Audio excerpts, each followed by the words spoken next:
Defensiveness is often called the silent relationship killer. And the reason for that is that it starts out very benign looking, and then once the two horses, criticism and self-defense, start galloping together, things blow up and everybody gets very angry, things escalate, and it gets out of control. Today is day 2 of my 4-day series where I'm going to be walking you through each of the antidotes over on the right to the 4 horsemen of the apocalypse. So today we are going to be talking about defensiveness. And you probably already know that it is one of the 4 horsemen, but here's the wild part. Defensiveness starts with the intention to soothe or comfort. What happens is one person is upset and the other person thinks that they are comforting their partner. They want to help them feel better. The problem is that your partner's upset at you. And so when you try to comfort them and convince them that they're wrong for being upset at you, that lands as dismissive, and then you go off to the races. There are 2 forms of defensiveness. You've got counterattack and innocent victim. Counterattack is when you go right back at your partner and say, it's not my fault, it's your fault. And innocent victim is where you say, it's not my fault, this random thing happened and I am completely innocent in this situation. Both of these will cause your partner to feel dismissed, misunderstood, and more angry at you. So let's talk about Gottman's cure. The antidote to defensiveness is to take responsibility. Easier said than done. And this one is all about integrity.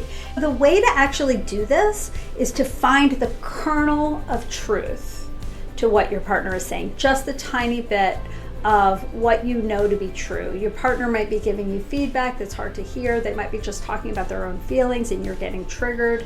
But whatever it is that you agree with, you want to double down on it. Okay?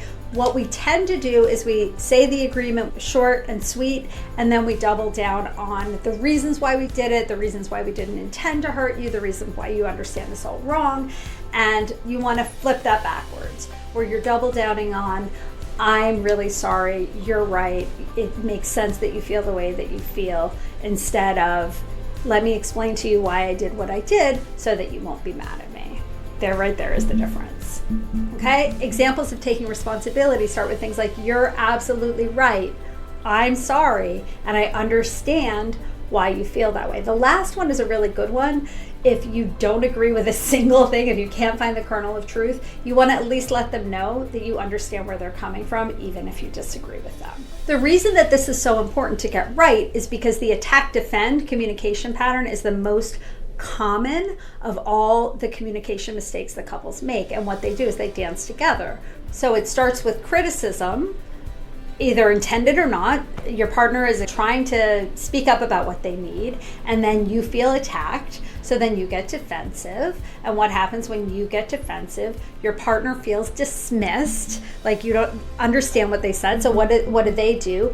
Increase the intensity of the criticism, and then it goes around and around and around. So the goal is to turn that conversation from cyclical, which is non-productive, getting nowhere. Circles are fun, right? But they don't go forward. Lines go forward.